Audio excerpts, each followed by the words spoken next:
लड़खड़ाता रहा, वो लड़खड़ाते हुए देश में भी पैसे की उगाही के रास्ते बनाते रहे। वो ना तो इस देश के गांव को बचा पाए, वो ना तो इस देश के शहरों को स्मार्ट बना पाए, वो ना तो इस देश में किसानी को बचा पाए और ना ही ईमानदारी का पाठ नौकरशाहों को पढ़ा पाए। सियासत की धार कैसी धार होती है, हमें लगता है कि आज इस पैनेपन को आपको महसूस करना चाहिए। इस वायरस ने हमारे कई अपनों को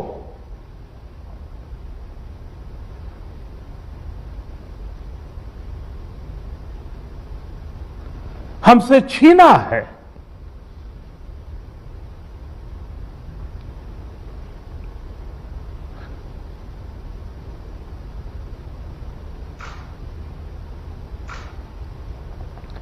मैं उन सभी लोगों को अपनी विनम्र श्रद्धांजलि देता हूं और उनके परिजनों के प्रति सांत्वना व्यक्त करता हूं। सत्ता का यह पैनापन आंसुओं और भावुकता को अगर ढाल बना ले, वह भी तब जब इस देश के प्रधानमंत्री अपने ही लोकसभा क्षेत्र के लोगों से बात कर रहे हों, वहां के डॉक्टरों से बात कर रहे हों और वो जानते हो कि उस जगह पर उन्होंने 4 गांव गोद भी लिए हुए हैं और किसी भी गांव की हालत ऐसी नहीं है कि उस गांव के लोग अगर बीमार पड़ जाएं तो उस गांव के भीतर एक अस्पताल भी होगा जो उनका इलाज कर सके। दरअसल यह पैनापन एक ऐसी परिस्थिति को जन्म देता है जिसके आगे और पीछे नागरिक नहीं होते हैं, लोग नहीं होते हैं, बल्कि कहीं ना कोई ऐसा गणित होता है जो शायद सत्ता को बरकरार रखने की दिशा में और उसकी नीतियों को मान्यता दिलाने की परिस्थितियों के साथ लोगों के मन से जुड़ जाए। लेकिन मौजूदा हकीकत क्या वाकई इसकी इजाजत देती है? क्योंकि इस देश के भीतर में क्या वाकई गांव बच पा रहे हैं, किसानी बच पा रही है, शहर भी बच पा रहे हैं? कोई इंफ्रास्ट्रक्चर ऐसे पायों पर खड़ा है जहां से यह उम्मीद और आस बन सके कि आने वाले वक्त में इसका आसरा मिल जाएगा? यह कैसा सफर है और इस सफर पर आज आपको हम जरूर लिए चलेंगे। हो सकता है इसकी धार आपको चुभन महसूस करा दे, हो सकता है आप उन नीतियों के आसरे अब भी ख्वाब को पाले रहें, हो सकता है आपकी उम्मीद टूटे नहीं, उम्मीदें बनी रहे, लेकिन फिर भी हकीकत की जमीन पर नंगे पांव चलने की कोशिश आज जरूर कीजिए। क्योंकि भारत ही वह देश है जिसने इस देश में शहरों को स्मार्ट बनाने का सपना पाला। भारत ही वो देश है जिसने पूंजीपतियों से कहा कि वह किसानी में पैसा झोंक दे जिससे इस देश का किसान रईस हो जाए, इस देश के भीतर में खेती संभाले हुए लोगों की जिंदगी बेहतरीन हो जाए। भारत ही वो देश है जिसने 100 से ज्यादा पिछड़े जिलों को एस्पिरेशनल डिस्ट्रिक्ट कहकर उसे बेहतरीन बनाने का सपना संजोया। भारत ही वो देश है जिसने अपने सांसदों से कहा आप एक एक गांव गोद तो ले लीजिए। तो हमें लगता है कि आज एक ऐसे सफर पर आपको लिए चलते हैं जिस सफर का पाठ आने वाले वक्त में आपके जहन में इसलिए गूंजेगा क्योंकि आप गांव, शहर, किसानी, नौकरशाही इससे इतर कुछ सोच नहीं सकते हैं और इसके अलावे कुछ बन नहीं सकते हैं। सफर की शुरुआत कहां से की जाए? स्मार्ट सिटी से की जाए, जो शहरों में रहते हैं लोग। शहरों में जो परिस्थिति थी, जो अस्पतालों की परिस्थिति आंखों के सामने रेंगने लगी, उसमें लोग अस्पतालों में जाने से कतराने लगे। तो फिर स्मार्ट सिटी का मतलब क्या है? स्मार्ट सिटी 25 जून 2015 को ख्वाब पाला गया, इस देश के 100 शहरों को स्मार्ट बना दिया जाएगा। लेकिन क्या आपने स्मार्ट बनाने की प्रक्रिया में कभी भी ध्यान दिया कि उसमें अस्पताल का जिक्र है या नहीं है और साफ पानी का जिक्र है या नहीं है? 5000 से ज्यादा प्रोजेक्ट्स का उसमें जिक्र था, लेकिन अस्पताल का जिक्र नहीं था। उसमें स्वच्छ पानी शहरों में रहने वाले लोगों को टैप के जरिए मिल जाए, इस बात का जिक्र नहीं था। तो फिर किस बात का जिक्र था और यह कौन सी स्थिति थी और कैसे शहर थे वो? और संयोग ऐसा है कि अलग अलग तरीके से जब स्मार्ट सिटी का चयन किया गया, 98,000 करोड़ यह बजट सरकार ने 2015 में ऐलान किया और उसके जरिए जिन प्रोजेक्ट्स की रूपरेखा रखी उसमें तकरीबन 2.5 लाख करोड़ से ज्यादा कमाई अलग अलग प्रोजेक्ट्स के जरिए इन स्मार्ट सिटी से होनी थी। सिर्फ पैसे का जिक्र था, सिर्फ प्रोजेक्ट्स का जिक्र था, सिर्फ प्रोजेक्ट्स के जरिए कमाई का जिक्र था, जिंदगी का जिक्र नहीं था। गाड़ियों का जिक्र था, सड़क का जिक्र था, इंटरनेट का जिक्र था, डिजिटल भारत का जिक्र था, हर उस चीज का जिक्र था जो एक बेहतरीन व्यक्ति को जिंदगी जीने के लिए आगे बढ़ने के लिए चाहिए। लेकिन आगे बढ़ने के लिए व्यक्ति को जिंदा रहना है, यह दृष्टि उस पूरे प्रोजेक्ट में कहीं नहीं थी।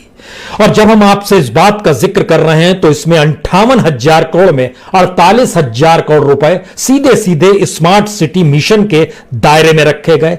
बाकी 50,000 करोड़ रुपए के लिए एक योजना बनाई गई अमृत करके।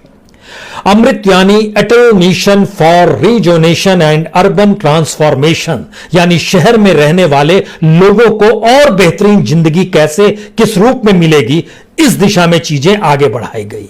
और यहीं से सवाल शुरू हुआ कि आखिर 2014, 15, 16, 17, 18, 19, 20 और 22 तक का टारगेट था कि 22 तक में ये सारे शहर खड़े हो जाएंगे स्मार्ट बनकर। आज हम 2021 में खड़े हैं। तो आपको जानना जरूर चाहिए, पहले राउंड में जो 20 शहर चुने गए उसमें 3 शहर सबसे ज्यादा मध्य प्रदेश के थे। मध्य प्रदेश का भोपाल, मध्य प्रदेश का इंदौर, मध्य प्रदेश का जबलपुर। इन तीन ही जगहों पर मार्च और अप्रैल का डाटा हम आपके सामने रख देते हैं, तब आप अस्पतालों की परिस्थितियों को समझ पाएंगे और मरीजों की संख्या जब शहरों में बढ़ती है और वहां पर स्मार्ट सिटी किस रूप में कब्रगाह में तब्दील होती है, आज इसे भी समझिए। क्योंकि मार्च के महीने में 1 मार्च से 30 मार्च तक इंदौर में 306 मौत कोविड से हुई, लेकिन अप्रैल के महीने में यह 2,259 पर पहुंच गई। भोपाल में मार्च के महीने में 165 मौत कोविड से हुई, लेकिन अप्रैल के महीने में यह 2,675 पहुंच गई। जबलपुर में 115 मौत मार्च के महीने में हुई, लेकिन 1,561 मौत अप्रैल के महीने में। और यह परिस्थिति शुरुआत में चुने गए सबसे पहला नाम नई दिल्ली का, फिर पुणे का, फिर सूरत का, फिर अहमदाबाद का, फिर जयपुर का, फिर भुवनेश्वर का, सोलापुर, गुवाहाटी, लुधियाना, कोच्चि, विशाखापट्टनम, कोयम्बटूर, काकीनाडा, बेलागाची, उदयपुर, चेन्नई, ये सारे पहले 20 ऐसी जगह हैं, ऐसे शहर हैं जिन्हें स्मार्ट आज की तारीख में हो जाना चाहिए था, लेकिन यहीं पर मौत का तांडव नाच रहा था। हर फेज में अलग अलग शहर चुने गए। अगला फेज आता है तो 13 शहर और चुने जाते हैं। उसमें वही लखनऊ है जहां पर ना दवाई थी, ना मेडिकल इंफ्रास्ट्रक्चर था लोगों की रक्षा कर पाने के लिए। वही फरीदाबाद है, वही रायपुर है, वही रांची है, वही भागलपुर है, वही वारंगल, वही वाराणसी, वही इंफाल, वही पोर्ट ब्लेयर। सारे जगहों की स्थिति को जरा परखना शुरू कीजिए। इन्हें तो स्मार्ट बन जाना चाहिए था। और स्मार्ट सिटी की परिकल्पना दुनिया के मानचित्र पर जब आप टटोलेंगे तो एजुकेशन और हेल्थ का सेक्टर सबसे मजबूत होता है। लेकिन इस पूरी प्रक्रिया में हमने जरा समझना चाहा कि 98,000 करोड़ रुपए के जरिए जो स्मार्ट सिटी बनाने का सपना पाला गया, उसमें दरअसल काम हुआ क्या और कितना खर्च हुआ है। 41,544 करोड़ रुपए खर्च करके 2,500 प्रोजेक्ट्स सरकार कहती है पूरे हो गए, लेकिन इस 2,500 प्रोजेक्ट्स के दायरे में ना एजुकेशन का जिक्र है, ना हेल्थ का जिक्र है, ना ही साफ पानी का जिक्र है। लेकिन ये पूरे हो गए। जो टारगेटेड है आने वाले वक्त में, जो प्रपोज्ड इन्वेस्टमेंट इसमें होना है, वह तकरीबन 2,05,018 करोड़ रुपए है। 5,151 प्रोजेक्ट अभी भी प्रपोज्ड है। जिनका टेंडर भी हो चला है उनकी भी संख्या 5,000 से ज्यादा प्रोजेक्ट्स की, और उन पर 1,74,509 करोड़ रुपए। बहुत बड़ी रकम है ये। इतनी बड़ी रकम है कि इस देश के लोगों को 3-3 बार वैक्सीनेशन हो जाए, जितनी भी दवाइयां और जितने भी ऑक्सीजन है, जो कमी है उन सभी की पूर्ति हो जाए, जो इस स्मार्ट सिटी को बनाने के आंकड़े हैं सरकार के। चाहे सरकार का अपना बजट हो, चाहे कमाने वालों के जरिए पैसा आने की परिस्थिति हो। अब यहां पर अगर स्मार्ट सिटी चूक गई तो हमको लगता है दूसरी स्थिति शुरू होती है इस देश के भीतर में। अब आपको गांव के सफर पर लिए चलते हैं। गांव के सफर और जिलों का सफर यह इसलिए अद्भुत है क्योंकि भारत के भीतर में तकरीबन 6.5 लाख गांव हैं। अब आप कल्पना शुरू कीजिए कि जिस समय इस देश के प्रधानमंत्री नरेंद्र मोदी बनते हैं, वो हर पार्लियामेंट्री से कहते हैं, और खुद भी चूंकि पार्लियामेंट्री हैं, एक एक गांव गोद ले लीजिए। अब आप कल्पना कीजिए कि इस देश का एक सांसद एक गांव को गोद लेता है, और कोई भी ऐसा गांव नहीं है जो आज की तारीख में आत्मनिर्भर है, हेल्थ और एजुकेशन के मामले में आत्मनिर्भरता के साथ जी रहा है, साफ पानी और अस्पताल को लेकर वह कह सकता है कि वहां के लोगों का इलाज हो जाएगा। गांव किसने गोद लिया है? सांसदों ने। जब सांसद गोद लेता है तो उसकी रूपरेखा भी समझ लीजिए, क्योंकि जब प्राइम मिनिस्टर इस देश के डीएम से बात करते हैं तो हमें लगता है कि यह कहने से काम नहीं चलेगा कि आपने बहुत बेहतरीन लड़ाई लड़ी, आपने इस देश के भीतर में इंफ्रास्ट्रक्चर खड़ा ही नहीं किया। सांसद जब गांव लेता है तो सांसद अपना पैसा जो एमपी लेड का होता है वह डालता है। इसके अलावे अलग अलग मंत्रालयों का पैसा उसमें आता है, उसमें प्रधान के हिस्से का भी पैसा उसमें कुछ आ जाता है। अब आप देखिए कि जिन गांवों को गोद लेना था, अगर एक भी गांव आत्मनिर्भर नहीं हुआ, हम इसलिए आत्मनिर्भरता का यहां जिक्र कर रहे हैं, हमको मोहन धारिया याद आ गए। इतना ही नहीं, जिन गांवों को महाराष्ट्र में आत्मनिर्भर बनाकर आदर्श गांव के तौर पर क्रिएट किया गया, इस देश के भीतर में ऐसे 6 गांवों का जिक्र होता है, लेकिन आज उनकी हालत भी हो सकता है बड़ी विभत्स हो चली हो। लेकिन ऐसा क्या है कि पार्लियामेंट्री गोद लेता है गांव, और वो गांव धीरे धीरे और खराब होते चला जाता है।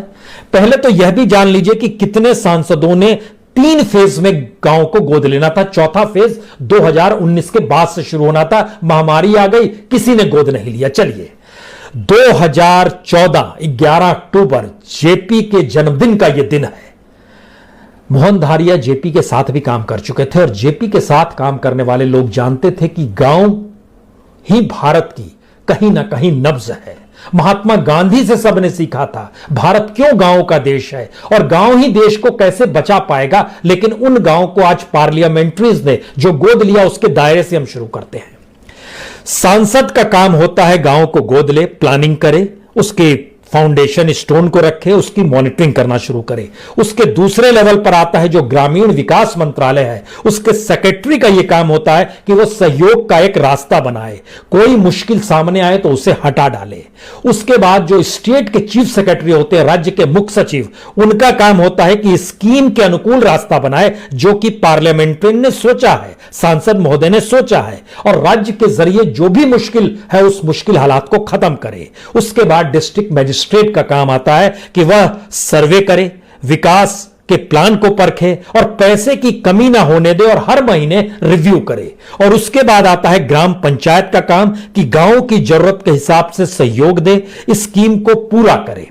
और इसमें जो फाउंडेशन के लिए जो पूरा पैसा लगेगा, वो पैसा एमपी लेड से आएगा, वो पैसा इंदिरा आवास योजना से आएगा, वो पैसा प्रधानमंत्री ग्रामीण सड़क योजना से आएगा, वो पैसा मनरेगा का होगा, वो पैसा ग्राम पंचायत के रेवेन्यू से आएगा, वो केंद्र और राज्य का जो ग्रांट मिलेगा उससे आएगा, और जो सीएसआर जो कि कॉर्पोरेट के जरिए जो सोशल रिस्पॉन्सिबिलिटी होती है उसका पैसा भी आएगा। अब आप सोचिए कितने बेहतरीन तरीके से इस देश के गांवों को गोद लेने के लिए प्रधानमंत्री ने एक सपना देखा। प्रधानमंत्री ने भी इस दौर में 4 गांवों को गोद लिया, 4 या 6 गांवों को गोद लिया उन्होंने। लेकिन उन गांवों की भी परिस्थिति जो है बनारस के भीतर में इतनी नाजुक है, आप कल्पना नहीं कर सकते हैं एजुकेशन और हेल्थ सेक्टर को लेकर और साफ पानी को लेकर। बाकी चीजों को आज थोड़ी देर के लिए छोड़ डालिए। पैसे की आवाजाही हो रही है, हर अधिकारी की मौजूदगी है, लेकिन सच क्या है? इस देश का सच यह है कि 2014-16 के बीच में 703 गांव गोद लिए गए, जिसमें लोकसभा के 543 और राज्यसभा के लगभग 253 सांसदों को जोड़ लीजिए। ऐलान हुआ था लाल किले के प्राचीर से 703 गांवों को गोद लिया गया 2014 से 16 के बीच में। 2016 से 18 में घटकर यह 447 हो गया, 2018-19 में घटकर यह 124 हो गया, और आज की तारीख में सिर्फ 6 गांव हैं। एक पूरी रूपरेखा है। इसका मतलब क्या है? इसका मतलब है इस गांव को बचाने के लिए कोई काम नहीं हो रहा है। इस गांव के नाम पर जो पैसा आएगा, उस पैसे की लूट और उस पैसे के जरिए बंदर बांट कैसे होगा, उसके लिए प्रोजेक्ट्स जनता को दिखाए जाते हैं। Smart city middle class, upper middle class के लिए, गांव सबसे ग्रामीण इलाकों के लिए, और इसी के साथ तीसरा हिस्सा जुड़ा हुआ था इस देश के एस्पिरेशनल डिस्ट्रिक्ट्स का। अब आप कल्पना शुरू कीजिए, पूरे ग्रामीण इलाके में भारत की जीडीपी का 48% का योगदान होता है। वहां पर सबसे ज्यादा खनिज होता है।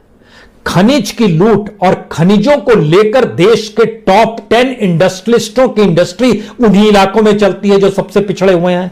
चाहे वो बेल्लारी का इलाका हो, चाहे वो पलामू का इलाका हो, चाहे वो विदर्भ का इलाका हो, चाहे वह राजस्थान का या तेलंगाना का या बस्तर का इलाका हो, कहीं का भी हो, जबरदस्त लूट होती है। और इन सारी परिस्थितियों में जब हम देखते हैं इस देश के भीतर का सबसे अनूठा सच क्या है, चाहे वो एग्रीकल्चर मिनिस्ट्री से जुड़ा हुआ नौकरशाह हो या हेल्थ मिनिस्ट्री से जुड़ा हुआ नौकरशाह हो, चाहे ग्रामीण विकास से जुड़ा हुआ नौकरशाह हो, रिटायरमेंट के बाद कोई गांव नहीं जाना चाहता है। किसी से पूछ दीजिएगा क्यों गांव में नहीं लौटते हैं, तो कहेगा वहां इलाज की व्यवस्था नहीं हो पाएगी, इसीलिए शहर में रहते हैं। अब बूढ़े हो गए हैं ना, तो बीमार पड़ेंगे तो कहां जाएंगे, तो यहीं रह जाते हैं, गांव कैसे जाएंगे। यानी जिस दौर में आप इस देश की नीतियों को बनाते और गांव को बेहतरीन करते, आपने कुछ भी नहीं किया।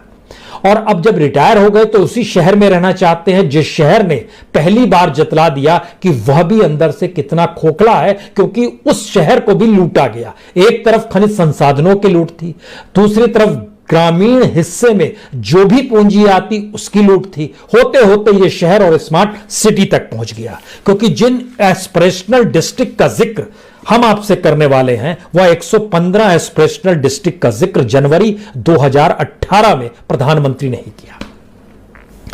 अब आप सोचिए कि उन्होंने यह माना, यानी इस देश की नीति आयोग ने माना, आरबीआई ने माना, इस देश के भीतर में तमाम मंत्रालयों ने माना कि लगभग इन गांवों को एस्पिरेशनल डिस्ट्रिक्ट इसलिए ला रहे हैं क्योंकि यहां पर 30% स्वास्थ्य की परिस्थितियों को ठीक करना है। खुद ही माना 30% शिक्षा को ठीक करना है, बाकी 20% खेती से जुड़ा हुआ मामला है, 10% इकोनॉमिक सिचुएशन है, 10% आधारभूत इंफ्रास्ट्रक्चर है, उसको ठीक करना है। अब आप सोचिए सरकार ने इसके लिए कोई बजट नहीं बनाया। स्मार्ट सिटी के लिए 98,000 करोड़, गांव को गोद लेने के लिए एमपी लेड से लेके ग्रांट और कमोवेश जो पैसे का जिक्र है वो स्पष्ट रूप से उसकी भी लूट हो गई, वह भी खोखलापन। एस्पिरेशनल डिस्ट्रिक्ट को बांट दिया गया अलग अलग मंत्रालयों में और कहा गया कि आप अपने बजट से पैसा इसमें डाइवर्ट कीजिए। इसमें सबसे बेहतरीन चीज यह समझिए कि हेल्थ मिनिस्ट्री ने कहा, 2018 का जिक्र हम आपसे कर रहे हैं, हेल्थ मिनिस्ट्री ने कहा हम मदद करेंगे, लेकिन हमको जब मदद करेंगे तो हमको आप 30% बजट बढ़ा डालिए, तभी संभव है मदद कर पाना। इसका मतलब क्या है? इसका मतलब यह है कि जिन तमाम मंत्रालयों को अलग अलग जिले सौंपे गए, सबको औसतन 25 से 30% का बजट और चाहिए, लेकिन बजट कुछ नहीं दिया गया, डिस्ट्रिक्ट सौंप दिए गए। सौंपे ही नहीं गए, उनकी सफलता का गुण भी गाया गया, राग भी अलापा गया कि यह गांव बेहतरीन हो गया, यह जिला बेहतरीन हो गया। अब ये शानदार तरीके से हमें लगता है कि इसको भी जरूर समझना चाहिए, क्योंकि जब गांव को बेहतर बनाने के लिए और जिलों को एस्पिरेशनल हिस्से में लाया गया तो सरकार ने सहयोग 2 इंस्टीट्यूशन से लिया, एक टाटा ट्रस्ट और दूसरा bill and Melinda Gates foundation के जरिए उनसे सहयोग लिया गया। और जो मंत्रालयों में बांटा गया उसमें होम मिनिस्ट्री है, उसमें नीति आयोग है, उसमें पंचायत राज मंत्रालय है, एग्रीकल्चर मिनिस्टर है, हेल्थ मंत्रालय है, एचआरडी है, इलेक्ट्रॉनिक्स इंफ्रास्ट्रक्चर, सबको बांट दिया गया। यहां तक कि ड्रिंकिंग वाटर सैनिटेशन मंत्रालय भी डाला गया, हाउसिंग एंड अर्बन मंत्रालय भी डाला गया, ग्रामीण विकास मंत्रालय को भी कुछ डिस्ट्रिक्ट सौंप दिए गए। यह एक पूरी की पूरी परिस्थिति क्रिएट कर दी गई। इस देश के भीतर में जब हम आपसे इन बातों का जिक्र कर रहे हैं तो एक दूसरी स्थिति बताते हैं। सरकार ने अगले ही साल 2019 में कहा कि छत्तीसगढ़ का जो कोंडा गांव है और झारखंड का जो पूर्वी सिंहभूम का इलाका है, इसमें हेल्थ में बेहतरीन सुधार हो गया है। ये सरकार कह रही है 1 साल के भीतर ही, और इसको रिपोर्ट बनाने वालों में डीएम भी शामिल है, सेक्रेटरी भी शामिल है, स्टेट का सेक्रेटरी भी शामिल है, सेंटर का सेक्रेटरी भी शामिल है, नीति आयोग भी शामिल है, और रिपोर्ट प्राइम मिनिस्टर के टेबल पर गई। उन्होंने रिपोर्ट देखा, ताली ठोकी, पीठ ठोकी, अब और चुनिए भाई, और डीएम के साथ बातचीत कीजिए और एस्पिरेशनल डिस्ट्रिक्ट्स को ठीक करना शुरू कीजिए। लेकिन इसी दौर में इन्हीं दो गांवों की परिस्थिति को जब हमने परखना शुरू किया तो आपको जानकर हैरत होगी, ये दो गांव ऐसे हैं जहां पर हेल्थ सब सेंटर तो है लेकिन प्राइमरी हेल्थ सेंटर नहीं है, जहां पर कम्युनिटी हेल्थ सेंटर नहीं है, और स्थिति इतनी नाजुक है इन जगहों की कि यहां पर स्वास्थ्य की हालत जब बिगड़नी शुरू हुई इस दौर में तो कोई इलाज के लिए भी सामने नहीं निकल कर आया जो कि इलाज करके यह बता पाता कि हां हम कोई इलाज करा पाने की स्थिति में है। क्योंकि सरकार की ही दृष्टि से अगर इस देश के गांव और जिलों को और ग्रामीण भारत को देखना आप शुरू करेंगे ना तो आप हैरत में आ जाएंगे, क्योंकि हेल्थ सब सेंटर इस देश में 1,57,541 है और हर हेल्थ सब सेंटर के दायरे में 5,000 लोग आते हैं, जो यानी उनको जब आप मल्टीप्लाई कीजिएगा तो ये तकरीबन 78 करोड़ बनते हैं, 78 करोड़ 77 लाख बनते हैं ये टोटल मिला के। हेल्थ सब सेंटर से इतने लोगों का इलाज होता है, सरकार कह रही है। प्राइमरी हेल्थ सेंटर उसके अपर रेंज में आता है और ये लगभग 24,855 है इस देश में। हर प्राइमरी हेल्थ सेंटर के दायरे में 30,000 लोग आते हैं, यानी एक प्राइमरी हेल्थ सेंटर के दायरे में 30,000 लोग, और इस देश के 90% हेल्थ सेंटर्स में सरकार 60% कहती है, लेकिन आज की तारीख में परखिएगा तो 90% ऐसे जहां सिर्फ एक डॉक्टर से काम चलता है। इसका मतलब है कि वहां पर हेल्थ सब सेंटर में 78 करोड़ लोग थे, यहां पर जब मल्टीप्लाई कीजिएगा तो 74 करोड़ लोग होंगे, यानी 4 करोड़ 20 लाख कम हो गए। और जो कम्युनिटी हेल्थ सेंटर होता है जहां पर बेड्स भी होते हैं, सुविधाएं भी होती हैं, वह लगभग इस देश में 5,335 है, लेकिन एक कम्युनिटी हेल्थ सेंटर के दायरे में एवरेज 1,20,000 लोग आते हैं। अब आप जब इसको मल्टीप्लाई कीजिएगा तो कुल मिलाकर ये 64 करोड़ बैठेगा। अब आप सोचिए कि हेल्थ सब सेंटर के दायरे में आते थे 78 करोड़, कम्युनिटी हेल्थ सेंटर के दायरे में आ रहे हैं 64 करोड़, यानी इस दौर में 14 करोड़ 75 लाख लोग कहां गए। यह एक तरीका है किस रूप में करने का, लेकिन बात इसके और आगे की है। इस दौर में जब परखने की कोशिश हुई तो सरकार को जो रिपोर्ट गांव से निकल कर आई उसमें दो जानकारी थी। गांव में अधिकतर बुजुर्ग ही बचे हैं और बुजुर्गों के लिए अस्पताल की ही जरूरत है, क्योंकि जो युवा तबका है वो तो पलायन कर गया। ये हम कोविड से पहले की परिस्थिति बता रहे हैं, क्योंकि रिवर्स पलायन में तो सब दोबारा गांव पहुंच गए हैं और वहां पर काम भी नहीं है। आज की तारीख में मनरेगा जैसी जगह पे, जहां पर पिछली बार सरकार ने 1 लाख करोड़ से ज्यादा पैसा रिलीज किया था, आज जब हम आपसे बात कर रहे हैं तो सिर्फ 4,176 करोड़ रुपए ही मनरेगा के लिए रिलीज किया है। इसका मतलब है मनरेगा के तहत भी काम ना मिल पाने की स्थिति को यह देश देख रहा है, जी रहा है। आखिरी सवाल यहीं से शुरू होता है, ऐसे में किसानों का क्या होगा और किसानी कहां पर टिकी हुई है। यह इसलिए जानने की जरूरत है क्योंकि किसानों को लेकर अलग अलग तरीके से अलग अलग सवाल कोई भी कर सकता है, लेकिन हम बेसिक चीज आपको बताते हैं। 2010 में जो एमएसपी थी और 2021 में जो एमएसपी है, इसमें लगभग 100% का इजाफा हुआ है। जैसे एमएसपी जो पैडी थी, पैडी यानी चावल जिससे निकलता है, 1,000 रुपए 2010-11 में एमएसपी हुआ करती थी, आज की तारीख में यह बढ़कर 1,868 हो गई। कोई भी कहेगा बहुत बढ़ गई। उस समय जो गेहूं था वो 1,100 रुपए था 2010-11 में, आज की तारीख में यह 1,925 रुपए है। मक्का जो था उस समय 880 रुपए था, आज की तारीख में 1,850 रुपए है, बहुत बढ़ गया। लेकिन इसकी ठीक प्रक्रिया के जरिए जब खेती के लिए जो सामान, जो इनपुट, चाहे वो खाद हो, चाहे वह बीज हो, चाहे वो सिंचाई के लिए उपयोग में लाए जाने वाला डीजल हो, पंप हो, ट्रैक्टर हो, कुछ भी हो, उनकी कीमत में 300% का इजाफा हो गया। इसीलिए हमने सोचा कि जरा यह भी बताया जाए कि किसानी को लेकर सरकार ने जब इस देश के तमाम रईसों से कहा कि आप पैसा डालिए, तो उन तमाम रईसों ने कहा पैसा तो डालोगे लेकिन कानूनी अड़चन नहीं आनी चाहिए और सारे अधिकार हमारे पास आने चाहिए। तो सरकार ने अदालत का दरवाजा बंद किया, गोडाउन्स में जमाखोरी का पूरा उसके लिए कानून बना डाला। मार्केट खत्म करके कहा कि आप अपने तौर पर मार्केट क्रिएट कीजिए, अपने तौर पर फसल उगाइए, जो करना है अब आपको कीजिए, आप ही देखिए। यानी इस देश का पैसा वाला व्यक्ति इस देश की किसानी से जुड़ जाए, ऐसी व्यवस्था की गई। जबकि इसी दौर में जो किसानों को लेकर सरकार ने आते ही कहा था दुगनी आय कर देंगे, हमने सोचा इसे भी परखा जाए कि क्या हुआ है पिछले 15-20 साल में। और आपको जानकर हैरत होगी कि किसानी से आए हम दो सबसे निचले राज्य दिखाते हैं, फिर दो सबसे ऊंचे राज्य दिखाते हैं। बिहार में फार्मिंग से जो आय होती है, उसके अलावे जो पशुधन है, उसके अलावे जो फार्मिंग से जुड़ा हुआ धंधा नहीं है, उसके अलावे जो मजदूरी करते हैं, इन सारी चीजों को मिला लीजिएगा तो बिहार के प्रति महीने एक किसान परिवार के हिस्से में आती है 3,681 रुपए। उत्तर प्रदेश में आती है 4,973 रुपए, और हरियाणा में आती है 14,000 रुपए, पंजाब में आती है 18,000 रुपए। लेकिन जरा सा पीछे लौट जाइए, 20 साल पहले चले चलिए, 2000 का जिक्र हम आपसे करते हैं। सन 2000 में जो आय होती थी और आज जो आय होती है, इन दोनों को उस वक्त की करेंसी की महत्वता से जब उसका एनालिसिस कीजिएगा तो आप इसको ऐसे समझिए कि आज की तारीख में अगर 100 रुपए कमा रहे हैं तो उस समय जो कमाई होती थी वो 122 रुपए होती थी। कमाई कम हो गई। उस समय जो खेती करने के लिए जो चाहिए होता था सामान, वो 100 रुपए लगता था और आज की तारीख में वो 300 रुपए लगता है। किसान की कमाई कहां से होगी? यानी किसानी भी खत्म करने की परिस्थिति में सरकार बढ़ गई। गांव किस रूप में खत्म हो, इस दिशा में बढ़ती चली गई। और योजनाएं हैं, स्मार्ट सिटी की पूरी ढांचा जो था वो कैसे चरमराया हुआ है, यह भी हमारी आंखों के सामने है।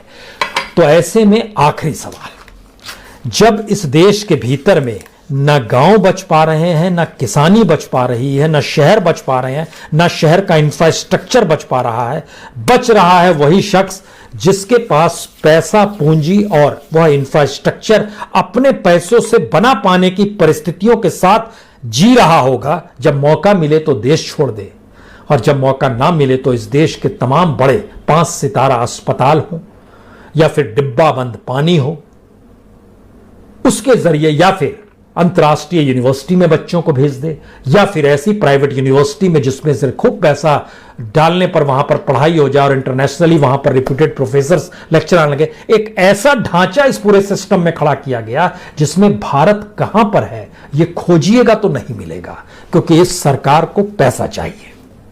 वो पैसा हर हाल में चाहिए, किसी भी तरीके से चाहिए। यह इस देश को बनाने की दिशा में आगे बढ़ते हुए कदम नहीं है, बल्कि इस देश को चलाने के लिए अपने हाथ में लगाम बनी रहे, उसके लिए यह पूरा इंफ्रास्ट्रक्चर है।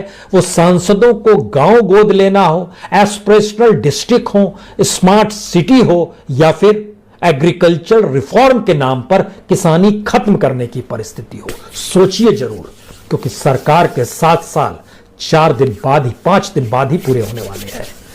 उस दिन तो पूरा कच्चा चिट्ठा रखा ही जाएगा। बहुत बहुत शुक्रिया।